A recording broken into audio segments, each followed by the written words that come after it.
Not yet. There we go. We're Okay, live. folks, we are live. We have all 75 presenters from the virtual conference. Excited to have you all here. Uh, yeah, it's going to be a great conversation. Got lots of folks here, and I'm excited to talk about personalized professional development and using some of this technology to make professional development work for teachers across the world, and particularly as well the content that some of you have been talking about with English language learners.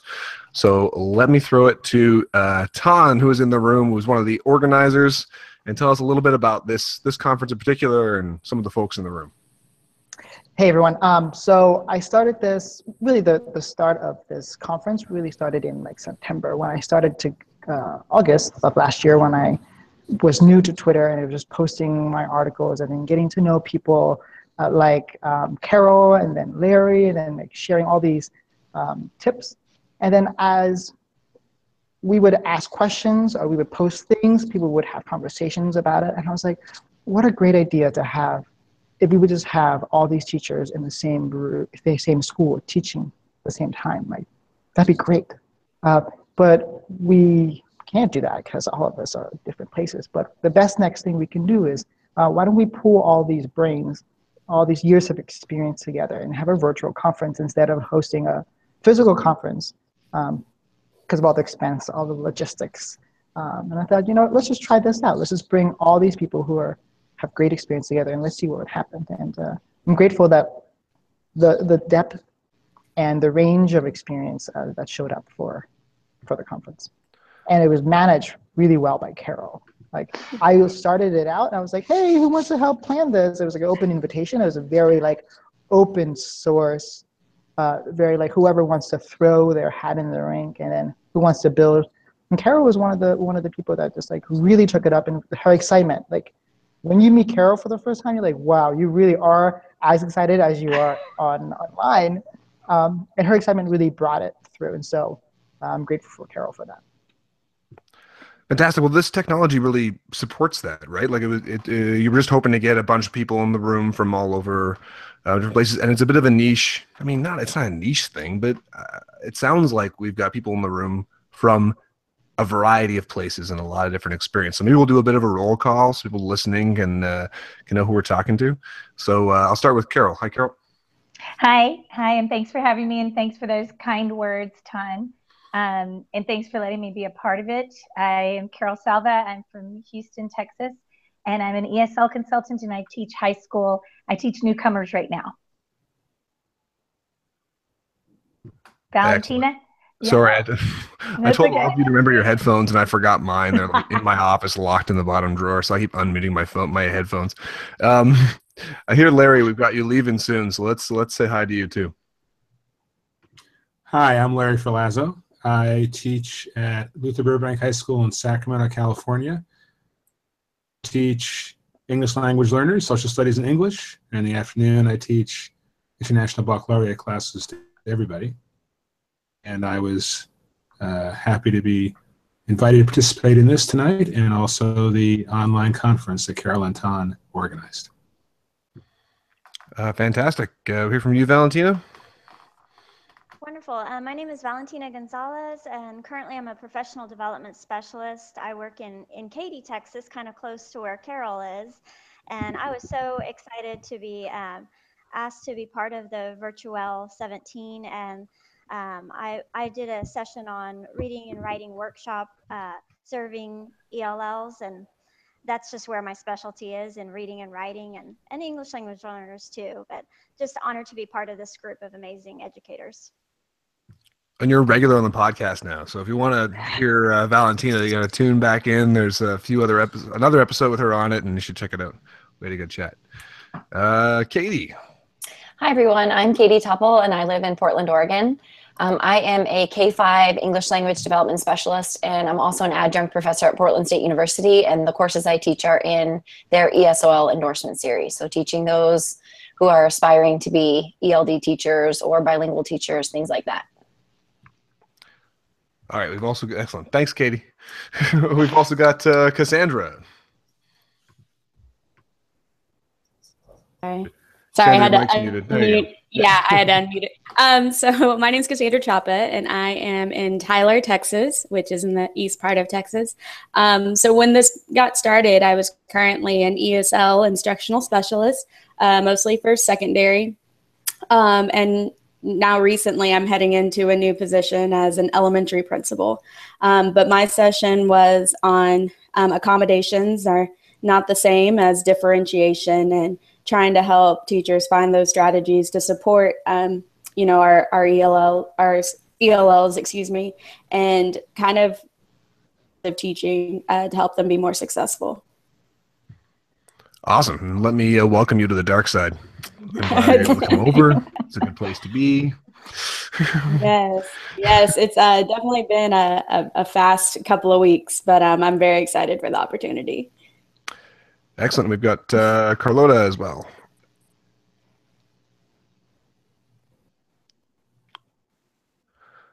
Carlota, are you unmuted? I can't hear you. Okay, anybody else here? No. Nope. Okay. All right, we have technical difficulty over there. Not sure what it is. Still no. But it doesn't Carlotta, look like you're muted.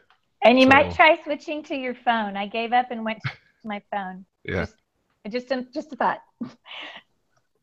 Okay, so I helped organize Mad PD, which was something a bit similar to what you guys did, where we asked teachers from anywhere from around the world to dial in and do a YouTube live video of any presentation of something that mattered for them.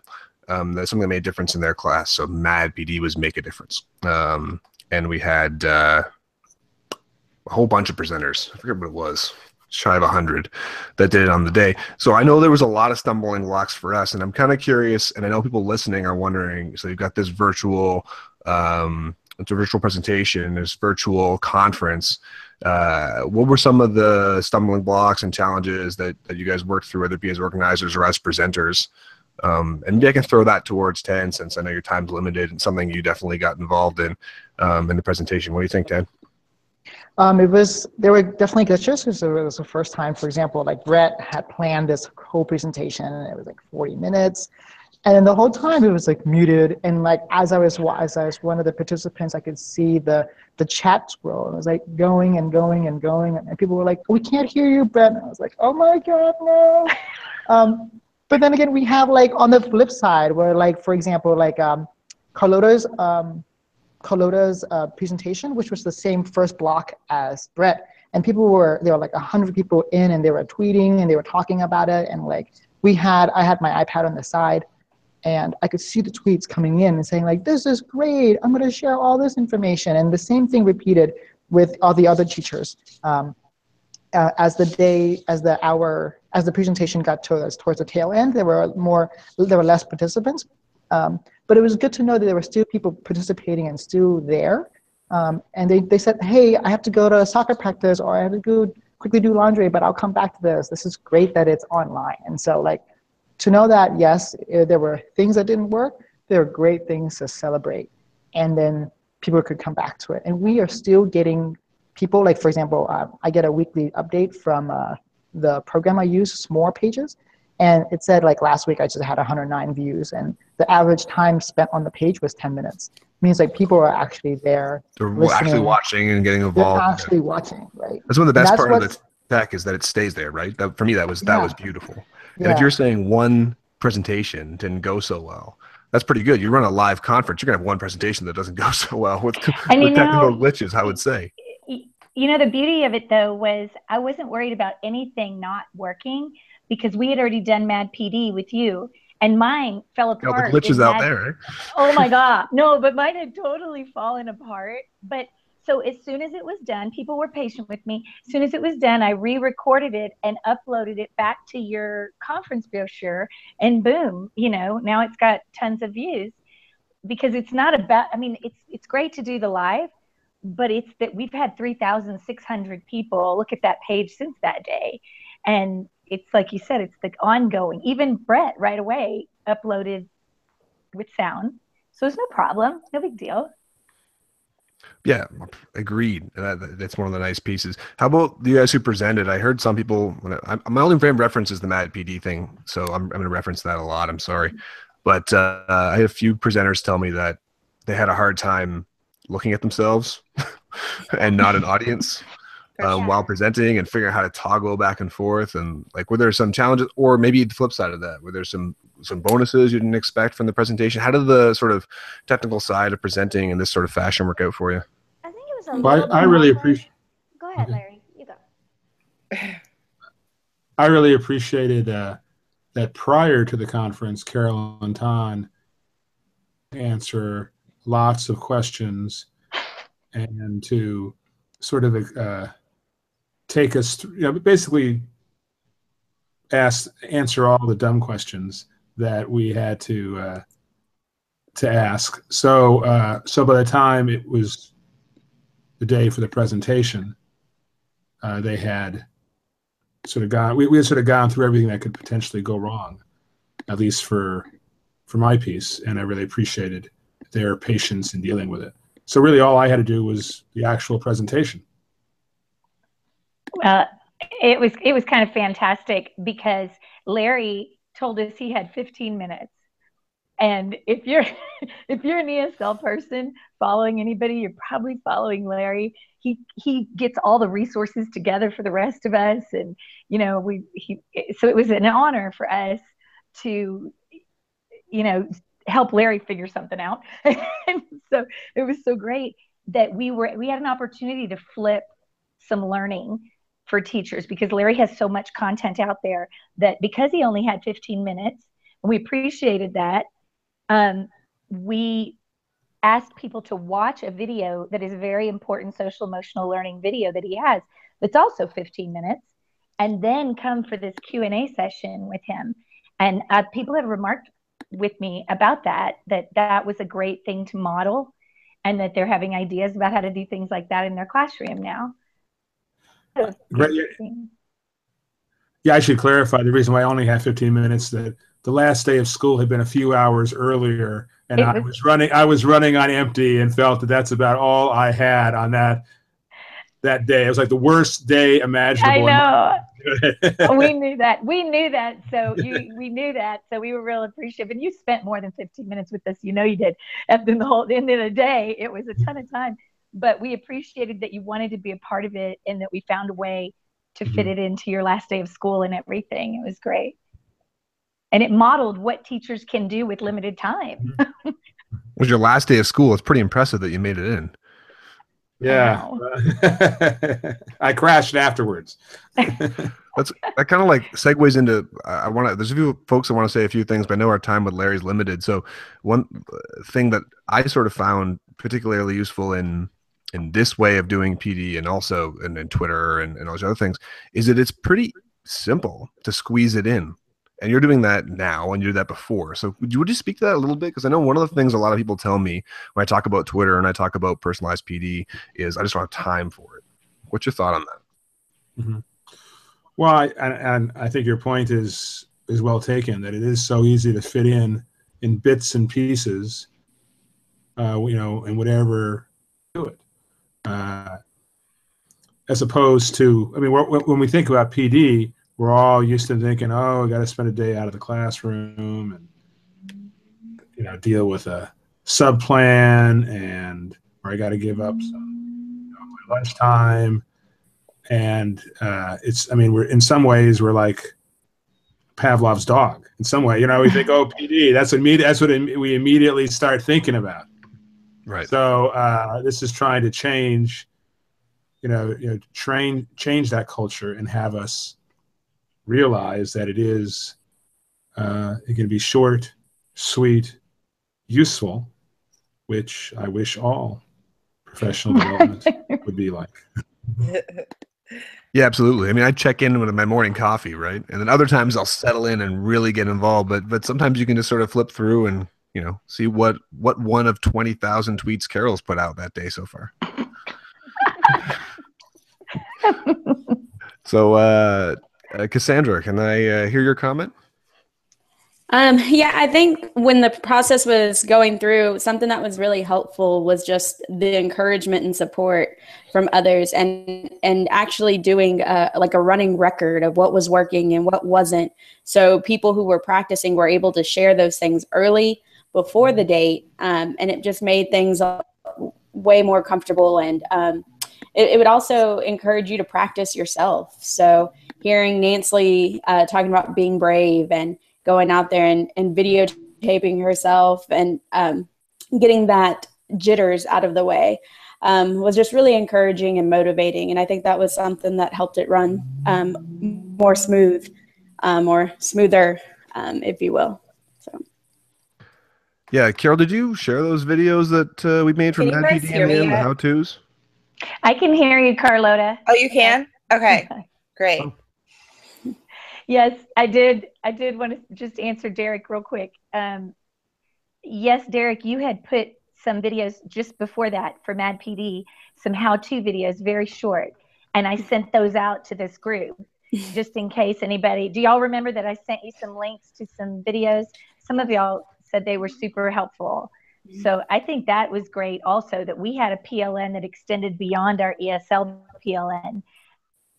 Right, that was learn from one of the things things. that I heard. The two things that I heard worked out really well before a presentation was practicing it, what you just said, like getting a dry run on it, because there's weird little bugs, right? The system's a bit strange to get used to, but once you've done it, it's pretty intuitive. Then the other was these screencast videos, and it's hilarious because as I got unreasonable amount of kudos for these screencast videos I did that took like 45 seconds, right? Screencastify in Google, press go, make your video, done, and everybody thought it was impressive. Magic. Welcome, I think Carlota. Valentina has something to add on there. Hi, Carlota. Hi. Yeah, I did want to share with you a challenge and also some tips that I found along the way. One of the challenges I felt when I did not only Mad PD but also Virtual 17 was just presenting to a screen felt really awkward. Can y'all hear me well? Yeah. Yeah. Presenting to the screen felt really awkward to me. It was an unusual way of presenting, just looking at my computer and not seeing a lot of faces because I didn't have a live group in front of me. Not to have that energy from a live group of participants is unusual for me. So getting used to that took a little bit of time, but having done Mad PD before helped me to know the process of using the online hangouts. So that was helpful. And also the small group structure that Virtuel was done in. There weren't a lot of presenters during Virtuel. So that was helpful too for us. And Larry gave me a tip as well that I will use next time that I do this virtual type of professional development, and that is that maybe save like 10 to 15 minutes at the end for some open questions. That way I can get some feedback from the audience and the people that watch and observe. So I'm going to try that next time for sure. That's a good one. I got brought in for a streaming as a streaming guest for a conference in Michigan. I'm in Ontario, Canada, for a conference in Michigan. And it was like that, you're staring at this screen and it's strange. You're not feeding off those around you, especially as teachers, right? We're really used to that. Having those around you, you can kind of see what's up, what's going on. And one trick that I did is I realized that if I open the view button in a different window, then I can monitor the comments on there. Wow. Right? Because otherwise you can't see the comments, right? Like in this screen, I can't see the comments right now, but if I toggle back, which I've been doing, I know that we have one person watching. Hello, one person watching. And we appreciate and any it. comments they write are going to pop up right there, which is pretty cool. The other thing I did was there's a bunch of different web pages that do like sticky notes and cork boards. And I had one of those going live, and then people can throw up their ideas and thoughts on this cork board, and that can kind of it's not the same, right? It's not the same as watching someone's face, but it's something you can do. But I like that. Sure. Thanks for sharing that, Derek, because I did find it really troublesome that I couldn't see other people's comments on the sidebar. So now I know what to do in that. Took me a while to figure that hack out. And if you've got someone in the room, get them to do it. And you Okay. can have them be the manager and they just flag you down because it's kind of weird going back and forth. I had like 3 different devices that I was using There you to go. try. I had my iPad to like read my slides and the notes in my slides, and then I had my phone where I was going like to Twitter to see what people were saying, and it was crazy. Okay. But it worked out. Like it was able to give you a bit of feedback, a sense of what's going on. Yeah, it definitely did. And then I would go back into YouTube every once in a while and see what they were saying and try and respond on the spot. But it was overwhelming. Yeah, I can believe that. And so we're listening to Carlota right now, whose mic or something wasn't working when we first started. So do you want to do your Right. introduction? Sure. I'm Carlota Holder, and I am an EL coordinator and master teacher on the on the west side of Indianapolis at a school called Enlace Academy. Fantastic. All right. So with everybody here, I have so many questions buzzing around my head. Not sure which one to ask next. So some of the challenges, we got those. So some of the bonuses, like why do this? Why do this? Because I spend a lot of my time talking to teachers and educators about how great I think things like this are. So what are your thoughts on why this is a model that worked for your particular needs, as a ESL teacher or just in general as an educator? What do you think? I think one huge bonus is that it's free. That's huge. Right? Conferences are really expensive.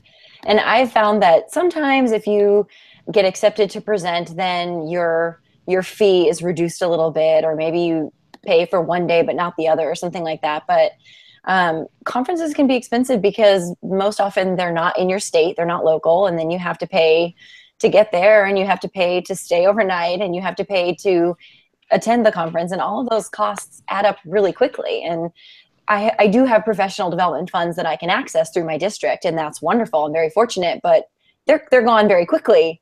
And so, you're often left paying out of pocket. If I had it my way, I would go to, 10 or 20 conferences a year, but they take you away from school and they're expensive, and who's watching your kids when you're in conferences and things like that. So the fact that it was free and I could participate from my office downstairs, my kids were home, I just got up early and did it. I think that's really great. And I love that it extended so far beyond just that presentation that, even months later, I have people all of a sudden tweeting, "Oh, I really loved your presentation. Great information." And so kind of the residual effects keep coming back, that, people really appreciated it, and people are continuing to access the presentations and use the information. So it wasn't just that one day. And it's not me going to a conference and then going and telling colleagues, "Oh, this was my favorite takeaway." It's people being able to actually view it over and over again. You can stop it, go back, re-listen. So there's so many benefits to the digital component, but being free, I think, is one of the top. It's really great. I agree with both of those things, but the relic, the leaving something behind, I think is so powerful. And I had that exact experience, like you're saying, in the staff room where the day after Mad PD, I was in the staff room telling somebody about a good presentation, and then I could just send the link. Like I didn't have to tell them about it or show them my notes or tell them about it. I just sent them a link, and then they had the exact same experience I had. That was pretty cool.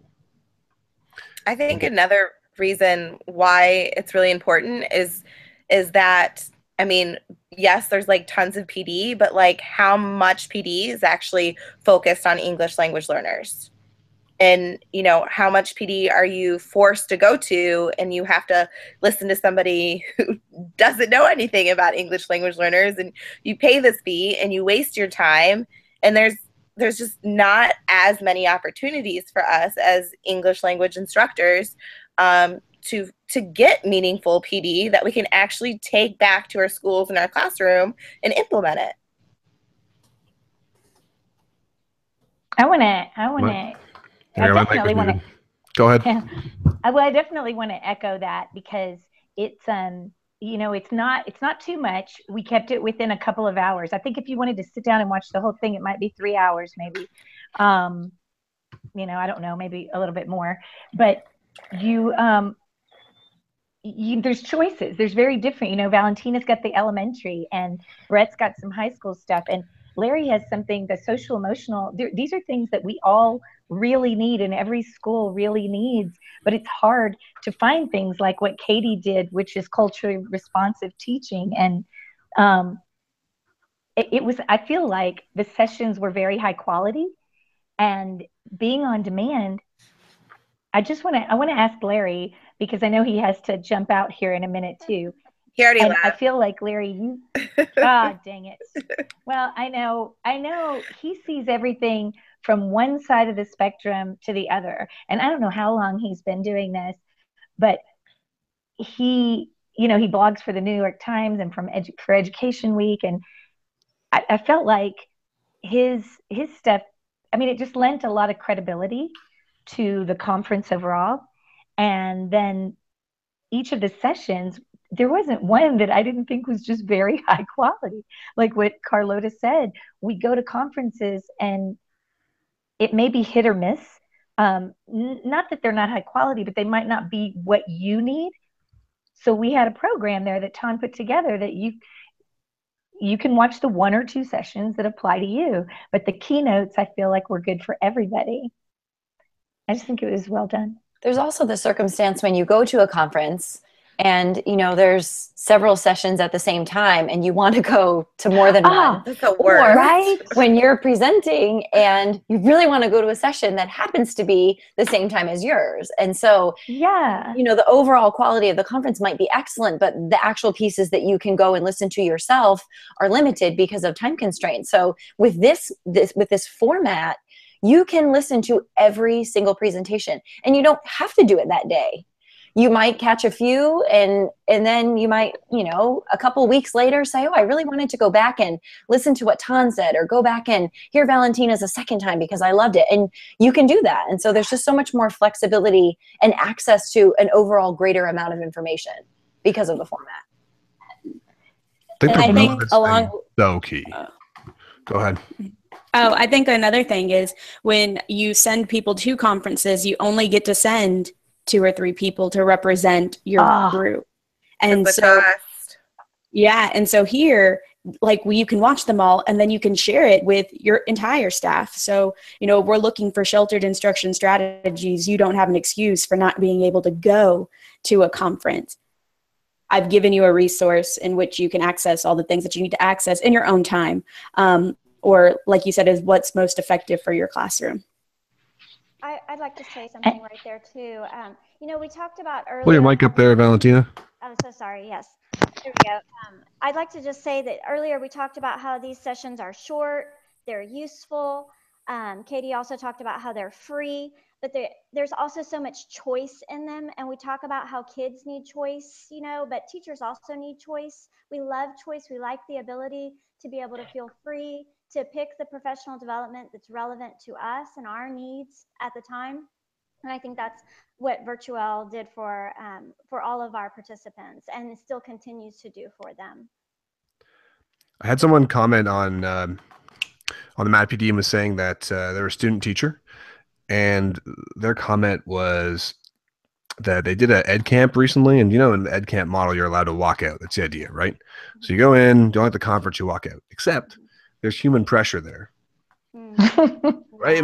You gotta really be pretty confident to stand up in the middle of a conference, especially full of full season teachers if you're a student teacher, and stand up and walk out because you don't think it's relevant. But on this, it was really easy. Was her comment of, yeah, I can just walk out. No one even really knows. Like the number ticker goes down one spot, like that's it. Right. And I jump in somewhere else. No one's offended. I don't feel bad. And it's that real choice. And I sent out a lot of stuff, some of the stuff from Virtuel to my staff. And if they see relevance, they'll watch it. And if they don't, they won't. And to me, that's all right. At least you're exposing people to those sorts of things. And so I think the relevance piece is huge. Carol, I see you ready to talk. Go. No? Well, okay. So the other thing that I thought was cool. A lot of us do with professional. I am. Can you hear me? I know. I could see it. It was coming. You're like. So we all do professional development, right? And I think a lot of us feel the same way, that the model is kind of hard. It's hard for me to come to terms with. And that's what I do for a living. Can you guys hear me? Mm-hmm. Yeah. Yes. I can hear you. Maybe I'll go out. Can she not hear us? Maybe she can't hear us because it's excellent. Not a problem. Well, now she's gone. All right. Hopefully she comes back. So what was her point? I can drive her point home, but I'm not sure what it was. I missed it. Just about the structure of professional development and what it typically is versus what it could be, I think. All right, well, we'll see when she comes back. The other thing that somebody said earlier that I thought was great, it was you, Katie, I think, was the quality. Like it was, I think some of the barriers go down. Like you were talking about just traveling and whatnot. Like I know when people ask, I don't get asked to a lot of conferences. When I do get asked, you're right. Like you've got to think about the travel and all those other things. And it's easier to get, I think, people to come if there's less barriers to break down. And like I get people on my podcast that I have no business talking to. There's no reason that they should take their time to talk to me, but it's pretty easy, right? They just they log in for 20 minutes, half an hour, whatever, and they join in. But I'm sure that Carol was saying something spectacular. And Carol, we could hear you clear. Maybe you just couldn't hear us. I'm not sure. So you're back. I'm sorry. I'll keep it short. I give, and I know a lot of us give professional development, but I'm real conflicted about the sit and get model. You had a guy on your show not too long ago, Derek, that was talking about, obviously that has to change moving forward if we want to be effective. And, there's definitely always going to be people in the audience who could probably get up and teach it. I do. I mean, you just have to assume that.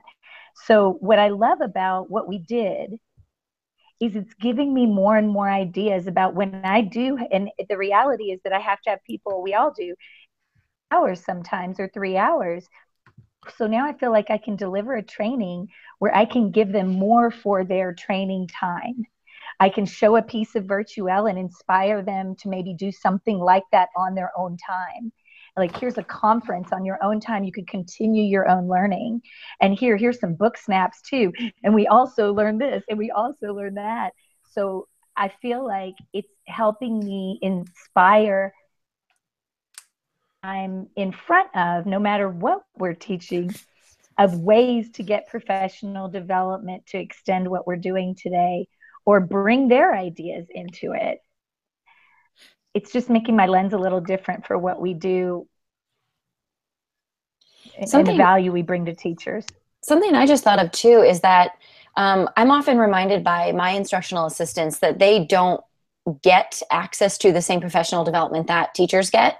So for example, we have a once a month meeting of all EL specialists, all elementary EL specialists. We get together once a month and have a meeting. It's not necessarily professional development, but it's information. And they don't ever get that. And so they have to rely on the teachers at their school to bring that back to them, or whether we think it's relevant for them. But this type of format gives additional people access to professional development too, that might not have it based on their schedules and their just their work situation. So I know that instructional assistants, crave professional development just as much, that they're oftentimes, they're with the students, they're teaching them, and they're not getting half as much as the licensed teachers are, but they're doing just as much work and they are required to have just as many skills. And so it really makes it more, just spreads the love a little bit more so that more educators can get more information. I even shared stuff with parents, and that was well received. They were asking me technical questions. I was able to send them, from the horse's mouth. That I can tell people all day long what I know, but it's nice to be able to send it off to other directions. And these are good resources that I can support other parts of the school community with. So you're right, it takes PD out of just dealing with with the licensed teachers, where there's so many people in our schools, so many people that are involved that want to know. And I mean, if you're involved with kids, it's because you want to support them. You might not have that opportunity to get the PD. Actually scaled back What about Mad PD at my school, and we did with my teachers in the building, we did a little mini version where I canvassed Twitter, and we had a bunch of people sort of come in virtually, and we made it super simple where I logged them into Google Hangouts on different laptops. The teachers actually picked the laptops up and walked off to their room and communicated with them.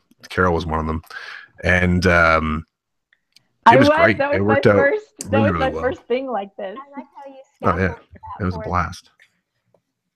Good way of scaffolding. You know, I think that it's real important that we make professional development accessible to all learners, and we have to differentiate for even adult learners. You're going to have adult learners who enjoy the Twitter format, who enjoy Google Hangouts, some who enjoy face-to-face professional development. Not everyone frowns upon it.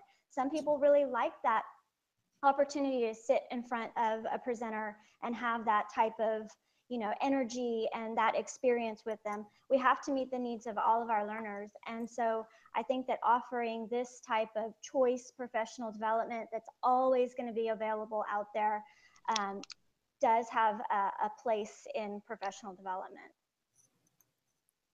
Absolutely. And you know what? I think about, what about places that it's just geographically not an option to go to conferences?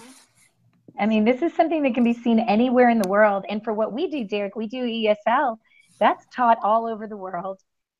Really second language acquisition. You guys have French immersion up there, don't you?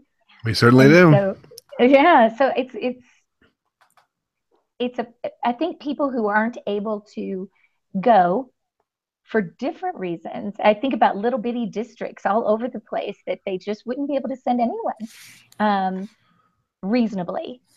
I mean, what a fantastic thing to have this conference available to use. They could start their year, and this could be their entire sheltered, you know, ESL training. And like y'all said, everybody's getting the same message, and then it can be broken down. They can reflect, and they can turn around and give one in their district, you know, the same way. Why not, right? You had mentioned somebody in my podcast talking about professional development or teaching to adults. Is Tom Whitby, by the way? Yeah, Tom Whitby. Yeah, it was this crazy long word that I constantly forget. Pedagogy? Hooterot? Yeah. Something. I should remember it. We talked about it for like an hour. But it was interesting. It was actually one of my more controversial podcasts.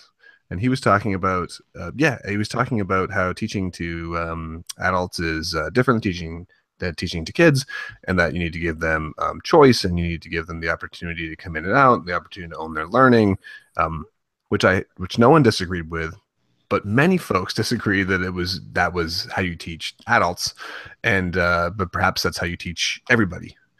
With voice and choice. And he wasn't saying that wasn't the case. It was just an interesting thing that was the kind of pushback that we got.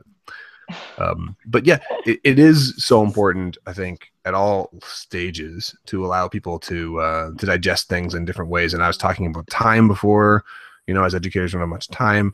But I think, you know, what you were saying to Valentina, just like, that doesn't mean we kill what also other stuff that worked. I mean, it doesn't mean we stop live conferences and a chance to go actually shake hands and meet people. I promise one day I'm going to Texas. It's going to happen, but one day. But I think this is a pretty good alternative, and it kind of surprisingly new. Like Peter and I were talking about this when we started the Mad PD, and we were kind of shocked that it wasn't happening more regularly. And hopefully it's something that will take off. You guys planning round 2? Yes. Excellent. So we're coming in on 45 minutes. We have to wait a whole year. Thoughts that we should talk about before we close up? Well, I'm just really excited, and I'm thankful to Carol and Ton for putting it together and bringing this group of educators to together to do something that was so impactful and is still leaving an impact, you know, worldwide, really. And I'm grateful for their leadership in this endeavor. Well, I was pretty impressed. Not only that you organized the conference, but that you got everybody in this room for at least a few minutes to talk. So I really appreciate that. And this is going to be a good podcast to break my silence. It's been 2 weeks without podcasts. So I know I've done it before, but I want to thank every presenter again, just from the bottom of my heart, because you guys were so patient and gave so much of your time and your talent, and it's inspiring. And I think you've just inspired a lot of people. And I appreciate you too, Derek, because you were a great trial run for us and a great example. So thanks to everybody. Excellent. Any last words there from Colorado or Katie before we head out? I want everybody a chance. I want to do it more than just once a year, really. Just give teachers more opportunities for professional development in English language learning, because I just don't feel like there's enough. I've been to too many PDs where they've said, oh, here, I'll do a trial run on this, but don't bring me somebody who doesn't speak English. And, you know, it's just, we can do it. Our teachers deserve more. You can throw out a YouTube video. Let's go for it. Yeah. That's the thing that I was hoping would happen, is that people would, and it happened a little bit with Mad PD, where people made videos even after the day and added their videos and with the hashtag Mad PD. And there's nothing stopping people from doing that. And we can make playlists. Everybody has their own YouTube channel. And, you know, Valentina, to me, Valentina is a perfect example, because I don't know if you were doing that before, Valentina, but since Mad PD, she's got some incredible videos out there. And I love that you just keep putting short quality content out that we can push out and show people. Thanks. I was talking to somebody a little while ago about how teachers seem to have this fear of their of being specialists, not of being it, but fear of owning it and sort of knowing that they're specialists. And I'd like to encourage people to do that. Throw your video out, throw your idea out. You know, a lot of us are putting on Twitter these flip grids and things like that, where you can just do it quickly. Involve Voice Ed Radio, where we have these opportunities for quick voice clips. Like, there's lots of opportunity to put your ideas out there, and you might not realize it, you might not know it, but like, you're doing amazing things with your kids. Like, everybody is, even the people who are also not doing amazing things with their kids, they're also doing amazing things with their kids. So, you know, get your information out there and share it and find different ways, and you're going to find that it comes back to you, which I think is the coolest part. Like, if you put it out, that is the coolest. It'll come back, and you'll start getting a network, and you'll noticing more people talking, and more will happen. I mean, I've definitely, without question, bar none, this podcast has brought more PD my way than I could have ever imagined when I started it. And that's just from putting content out, I think. So with that, good night, everyone. Thank you very much for coming. I appreciate it. Thank you for having us. Thanks for having us. Thank you, Derek. Thanks so much. Bye, guys.